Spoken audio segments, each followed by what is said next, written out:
Welcome to Overtime on Inferno, the podcast from TLDR, where we already have submitted to our CIS Overlords.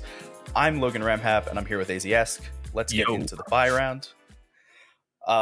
This week's buy round is about Dreamhack Open North America. This week, Aizyesque went through all 4 stages of North, starting with Extra Salt, then Pain, Rebirth, and Triumph, as they were the only teams in attendance at Dreamhack Open North America this week. Yeah, I mean, it's quite ironic. It was in North America, and it's all the stages of North. Like, it's a sign, is what I'm saying. It's should have known that it was prepared. And I think it's also quite fitting that Pain won. Spoiler alert: Pain won. Pretty convincingly, actually. They were very, very good. I was very surprised by how good they were. That's generally what happens then. Anyway, Pain generally does win there. All right. Let's move right on to the execute. This week, we're going to be talking about CS Summit and Dreamhack Open, specifically Dreamhack Open Europe. We're going to start with CS Summit. Virtus Pro won 6-0. They did not drop a single map. Yukindar just kind of went into places and got kills, and James traded when needed. It's really unfair. Like CIS just has this ridiculous. They just have an insane amount of just stupidly mechanically gifted players. I mean, I saw Yukindar. They're very good at just holding W and getting kills. But then even all their AWPers are the complete opposite, but they still get hundreds of kills. The top 3 rated players in the world in 2021 are Simple, Shiro, and Dexter. They're all CIS AWPers. It's not fair. And then they've just got Yukindar just running around doming people. It's just not fair. I watched Yukindar play 3-4 years ago now on Monolith, I think it was. And he was crazy good. And I was like, this guy's nutty. And I just didn't think anything of it. And then he just appeared on VP. And I think when I saw him, he was an AWPer. And now he's just this god tier entry fragger, all headshots. How are they all so talented? It's so unfair. I don't know. But here's my thing. I think this is the beginning of the return of the Virtus Plow. Right, they won the event that was recently, the CIS event that was in Europe as well before the player break. Mm-hmm. They won that. They've won CS Summit now. We're gonna go into Katowice. I don't think they're in Blast, so we're gonna get into Katowice, and I'm expecting them to go and win at this point. They went up against good teams in Summit. It wasn't like they were going up against nobody. VP, the old VP and the new VP, though, are both just plagued by inconsistency. I'm fairly sure they won't win 2 events on the bounce because they never do. They're like Na'Vi or Fnatic or something. It just doesn't happen. Yeah. All right, let's talk about disappointing teams. So Complexity went 2-0 in groups and did not touch the playoffs. They didn't win a map against Dignitas. They lost 2-0 to Dignitas. That is quite and I'm something. Still not sure how that's possible. Did Yugi play this event? I think he did, right? Yes, Yugi did play this event, and there's that stipulation that they're still also moving JKS in, but there is definitely a point in which we have to stop saying they're getting their stuff together. Sure, but I think the fact that they're both trying to fit in JKS and then move the whole team around a standing AWPer, that is difficult. So I'm willing to give them a few months, at least until Poison's back, because I think Poison's absolutely insane. So missing him is going to be a loss for any team, and having an AWPer who you can't necessarily rely on is a little bit more, it's a bit up in the air. It's okay, fair enough. I'm willing to give him a pass for now, but as you say, there does have to come a point where you're all right, get your shit together. And let's be real here. Yugi's greatest achievement is being announced to be on Astralis. Not playing for Astralis, but being announced to be on Astralis. So he hit a few nice no scopes on Heroic once. We weren't expecting a huge amount from him. No. Our next team is FaZe, and this is in the disappointing teams column, but I don't think either of us are super disappointed by FaZe, because at this point we either just accept it or what I wrote down is they just added Twists. He didn't play this event, so they were still playing with Kjaerbye. They just got rid of Kjaerbye, and Olaf is the most washed player still playing Counter-Strike, even though Mhm. he was in decent form this event. Yeah, I mean, I think everyone's kind of expecting FaZe to suck at the moment, which is really weird. If you go back like a year and a half to be like, oh yeah, no, FaZe is just rubbish now. You'd be like, well, how has that happened? It's like, oh yeah, no, by Yeah, the way, FaZe have Cold Zero, but also they're really rubbish. You're like, what are you talking about? there's just there. Yeah, what happened? Like what happened in between? Um, Yeah, I mean, it's I have no bizarre. clue what happened with Nip. I have So zero clue what happened with Nip. NIP are like, I know you probably don't follow too much football or soccer for you, but they're like Tottenham Hotspur in that you just never ever bet. They're probably good, but you just don't ever bet on them to beat anyone and never bet on them to do well. They're only going to do well when you don't think they're going to do well. The less hyped I am about NIP, the more hyped I am about NIP. I know that makes no sense, So but like if you think NIP are going to win, they're not going to win. that makes sense. So It's in their that simple. new Chaos Esports Club green logo, they lost 2-0 to Virtus Pro. They took one map off of Cloud9, lost 2-1. Cloud9 with Zeppa as a brand new player and Alex playing op. They won 2-1 against Dignitas and then lost in the quarterfinals, in the last chance finals or quarterfinals to Virtus Pro 2-0 again. So they put up maps against Dignitas and Cloud9, but they didn't put any maps up against Virtus Pro, which is where it really needed to happen. And putting up maps against Dignitas is like to be expected, and only getting one map against let's be honest, slightly disappointing Cloud9 is it's worrying. Like losing to Cloud9 is worrying if you're NIP. Yeah. Yeah, that leads us right into the next one, which is Cloud9 itself. Now, some stipulations on this again. Zeppa's a brand new player that they just brought into their lineup. They took Waxic away. And Alex is now IGLing and opping. Apparently, he has opt before, Yeah, supposedly. I heard that. But it is obviously a downgrade from what they thought they were getting in Woxic, not necessarily what they actually got from Woxic. But Yeah. when you spend a lot of your budget on an AWPer and it doesn't come off, and then you just replace it with a guy who has apparently AWPed before, it's going to be a downgrade on the team you thought you were getting. Um, Yeah. I do think Zeppa is good, but this is not a Colossus. Zeppa, Floppy, Alex, Mezzi, and S tag is not a Colossus. It's a No. solid team, but it's not big. It's It's a not a very massive good team. team. I think they'll be a top 15 team once they get their stuff together, but I don't know if they'll go any further than that. Yeah, can you really see them being better than like Heroic, for example? Because I certainly can't. No, but I Um, think Heroic's also overperforming right now. I think Heroic are really, really good, but I think they're really, really good, but I don't think they're top 2, 3 team in the world for much longer. Really good. I think they're top five. I think they're top All five right, quite comfortably. I don't all right. see five teams who are consistently better than Heroic. Let's move on to DreamHack Open. So Speaking of the best teams in the world, Team Spirit. I'm you were so the hyped about Team Spirit. I've always been hyped about Team Spirit. I love this team. I think they play just the fact that they can switch between looking like a genuinely good team who play really good structured Counter Strike to just mere just ripping heads off, like at the flick of a switch is amazing. Mir, I think, is one of the most.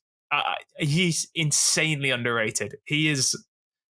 I think he's one of the best 10 or 15 players in the world. I think he's that good. He's absolutely insane. His first bullet accuracy is incredible. The way he like is he's like he's like a ghost. He just appears behind people. I have no idea where he goes. But like you just get to like a minute into the round that he's just like on a flank for just somehow he's behind two people. He had like the highest amount of opening kills in the entire tournament at DreamHack Open, and the only player who got close to him was his teammate Dexter. Spirit absolutely wasn't like the next highest like destroyed. 37 after that. Yeah, it was like 70 for Mir, 60 for Dexter, and then like 30 for somebody else. It was just Spirit obliterated Yeah, FPX. They obliterated it, and FPX are not a bad team. For those of you who didn't see DreamHack Open, they eliminated EG by beating them 2-0 convincingly, which is, maybe they're the disappointing team in this because Yeah, I was gonna say if you were to look at this ahead of time, you'd assume that Big and EG would be the top two teams in this. Like I would have gone in assuming that Big or EG is going to win this. They're going to get out of their groups and win this. Every single one of the analysts predicted either Big or Gambit to win, and the final was Spirit versus FPX. Gambit, maybe a little bit disappointing from what we saw last year, because at the end of last year, I watched Gambit and I was like, I think this team is seriously legit. I think they're really good, but they had a lot of problems getting into advantageous situations. Like Shiro still looked incredible, but it's like they were not getting the opening picks they were getting before. I think people are catching on to Nafany's tricks. So they might need to reinvent themselves a little bit in that sense. But yes, Spirit, man, like they ground out a win against Big, which was already impressive. And I was a little bit worried that they'd run out of steam in the final, but Jesus Christ, they brought the heat, man. Dexter's just like, he's immortal. He doesn't die. It's just, man. It was a lot of fun, actually, Dreamhack Open. It was, for anyone who missed it. And in NA, Pain just smashed everyone, really. Like, they won the final 3-0. They won their semi-final 2-0. Like, OC looked really good at in NA though. I caught a couple extra slot games, and OC looked really good. He was hitting a lot of shots. The rest of the team was OC looked good, but I would say if you're looking for an American AWPer, Exotic is the one, man. That guy's lightning fast. I mean, it used to be Junior, Yeah. but then some Brazilian team decided to pick up an American. So let's transition over to our segment Lit for 15. So welcome to Lit for 15. I'm going to ask Elliot 15 Counter-Strike related questions. He's going to answer as quick as he can. We're going to have a running scoreboard to see whether Elliot can actually beat the house. If you come up with any questions that I should ask Elliot, tweet me at Logan Ramhap on Twitter. And today we're going to start with an easy one. We're going to do major winners. So I'm going to name you the event and where it took place, and you tell me who won. All right. And we'll keep track. All right. Let's start all the way back. Dreamhack Winter 2013 in Sweden. It's Fnatic? That would be correct. All right, good. It'd be disappointing if I got the first one wrong. ESL Major Series 1 Katowice 2014 in Katowice. Oh, was that one Team Envy? No, that would have been Virtus Pro. It was VP really Nip in the finals. ESL Cologne 2014. Cologne 2014. I think the final was... I think Fnatic won that. Was it Fnatic versus Envy, or was that the semi-final? I think that was the semi-final. The final was Nip Fnatic, and Nip won the final. So my friends went to one of the ESL One Colognes around then, before I was like really into CS, and I can never remember which one it was, but I remember one of them was the one where JW got knifed by MBK on Dust 2. It's pretty hype. All right. It's weird thinking of JW getting knifed versus the other way around, but I'll flush you. Dreamhack Winter 2014 in Sweden. Fnatic. LDLC. I'm just going to say Fnatic for all of them. It's going to be right eventually. ESL 1 Katowice 2015.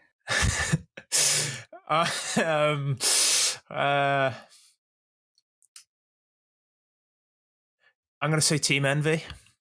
That would be Fnatic. Yeah, I knew it. I knew as soon as I stopped saying Fnatic. Yeah, no, I'm really bad with the earlier ones because they don't stick in my mind as well. ESL 1 Cologne 2015.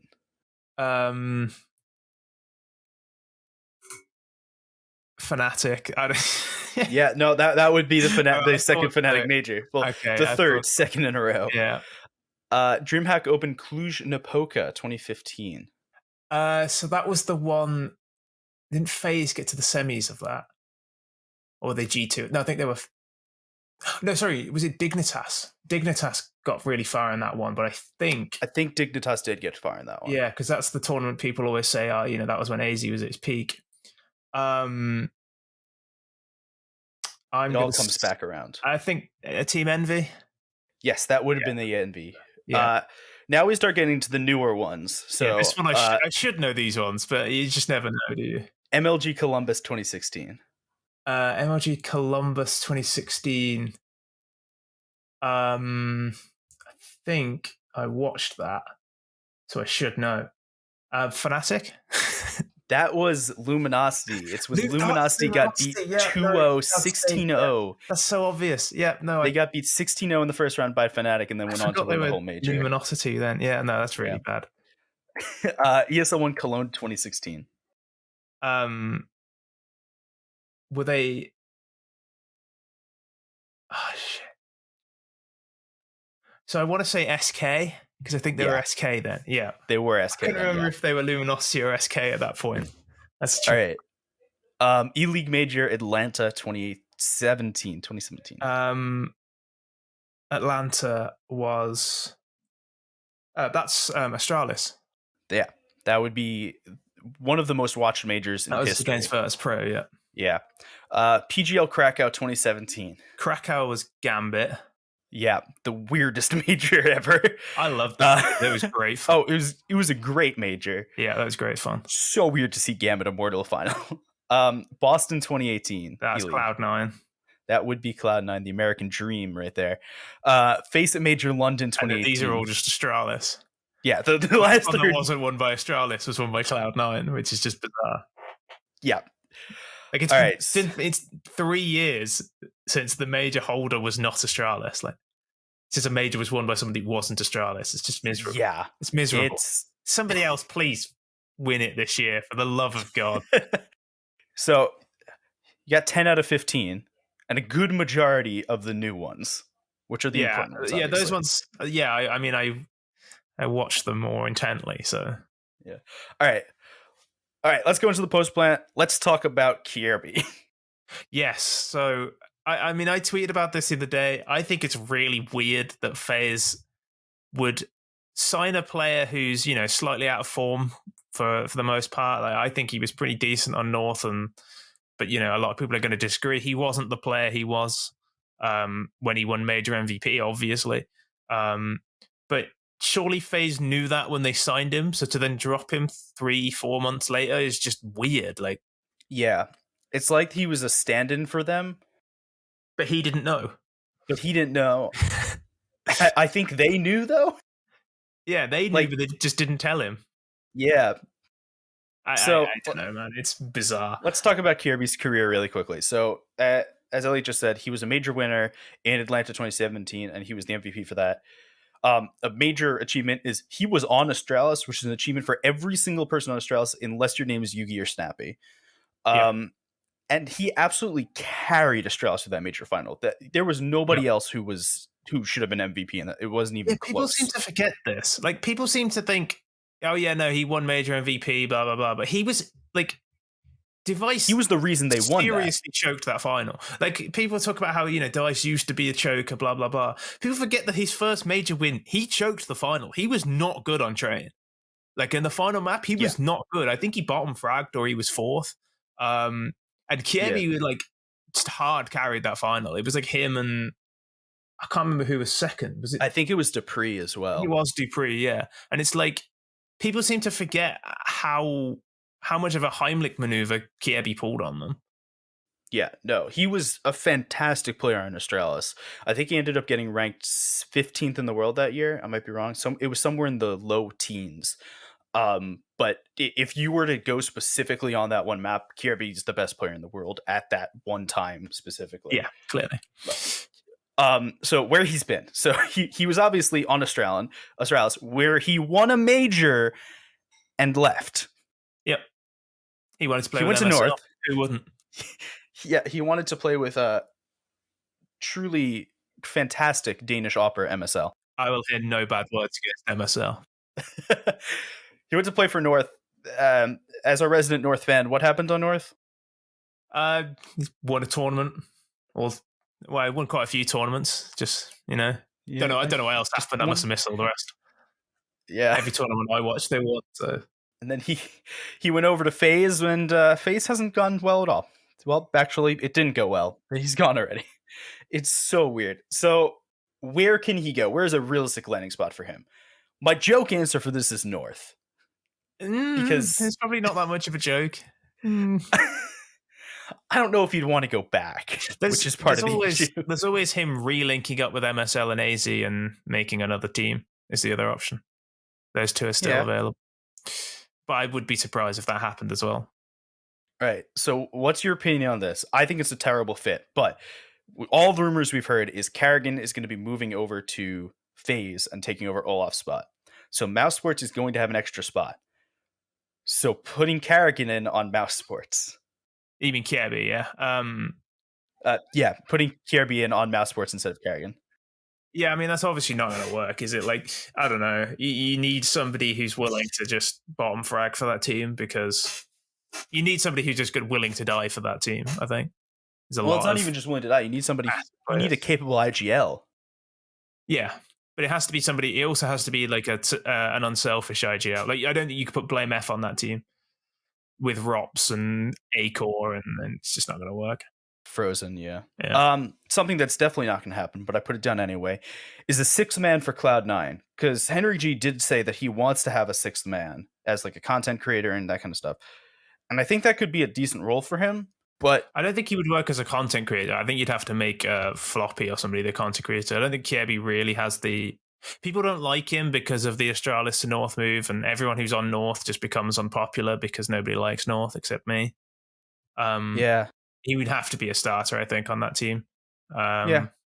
I think it's an upgrade for Cloud9. It's just whether or not his wage demands fit the profile. And how much they want to play with that lineup before they decide we're going to stick with this lineup for like 5 minutes. Yeah. Because they realistically, the best thing they can do right now is not pick up another player. They need to just sit. Yeah, they need to sit with a roster for a little while, I think. Yeah. Even though I think that roster won't go too far. No. Fun plus Phoenix, he could go to. I have no clue who to replace there. But it would have to be somebody like Zen, right? But yeah, I don't think they'll make a change this early. I don't think they will either. Here's the roster I really like as a change, and this is what was talked about with Twists, is bringing him onto OG instead of Issa, which would just be a straight upgrade there. Bringing Kjaerbye in instead of Issa. That's where I wanted AZ as well. So yeah, I think it works. Like I think OG's a good fit. It depends. Obviously, Valde left North, and there's rumors about how well he got on with some of them. So it depends how well he gets on with Valde still. I think. Whereas I think Valde and AZ were very good friends, so that's maybe more likely. But then I think they'll probably stick with the same roster for a little while. They seem pretty content with that roster. Yeah. Even though I think it's probably hit a ceiling, but I mean, time will tell. Exactly. All right, let's move into overtime. So these are the quick headlines that we want you guys to know about. So Astralis released a song like a week ago, and nobody has talked about it, and it's confused me. I don't think esports music will ever be good. I don't think it will. It's not the worst thing I've ever heard, but it's not good. It's better than Amelia Holt's song. I'll say that. You can take that however you want. It is without a doubt the second best esports song to Easy for Ends. Yeah, I'll take that. Yeah. TNB joined Mad Lions, which I know you have a bunch to say about. Quiet move, but I think it's a really good one. TNB's really good. I wanted North to sign him, but apparently they tried but couldn't get him. I think TNB is really, really good. I think that's quietly an extremely good move for Mad Lions. Yeah. After facing Bentet for years upon years upon years in the Oceanic region, the former Renegades, former 100 Thieves lineup decided that when they were moving to Extremium, they were just going to add Bentet to stop losing to him. It's the Asian minor super team. Yeah. If you were making a super team from that region, it would be this. I mean, maybe you'd have JKS somewhere, but and like maybe is it Alistair? He's really good. There's a Dexter few somewhere. Good players on Order and the other one. There's another good team. Renegades and Chiefs as well. Chiefs as well. Yeah, I think there's something else, but it's fine. Obviously, FaZe has been officially benched today as well by Fours. From what I gather, Exapower will also be officially benched, but I don't know why. That's interesting. FaZe is mechanically gifted, but he needs somebody to tell him what to do. Let's put it that way. Yeah, and while I think Jerry's a pretty good IGL for that team, I'm not sure if that's what they really need. Jerry is great content if you get him in an interview. So, yeah. Lovely guy. And finally, Complexity has officially released Obo from his contract. So he is now a full free agent. whoever signs him is going to murder the NA tournaments this year. He's too good for the region that he refuses to leave for like reasonable reasons, but like he's not going to go to a team outside of NA, and he's too good to play for an NA team. So I think he's just going to destroy whatever. I do think that I saw in a tweet from him recently, though, that he was looking to maybe go on to a European team. I would be surprised, but I mean, people do change, and you can get yourself into a better place mentally. It's the way that he left Complexity on just like dipping that kind of homesickness is really like it's a killer, man. Like it really is. Yeah. So I mean, he's a young guy. He's gonna bounce back. It's not a question of what team. It's like not a question of if he'll get on the team. It's what team will he get on. Yeah, I think he's going to destroy like all the NA tournaments this year, and then somebody. There's a bid there.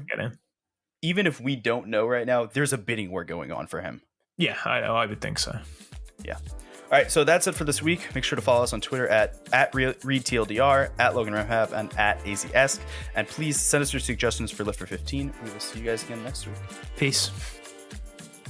Hey, it's Logan. Thanks for listening to Overtime on Inferno. If you can follow and review us on your favorite podcast player, we're going to choose a lucky reviewer to shout out on the next episode. And if you have any feedback at all, please email me at logan@readtldr. Feedback from our listeners.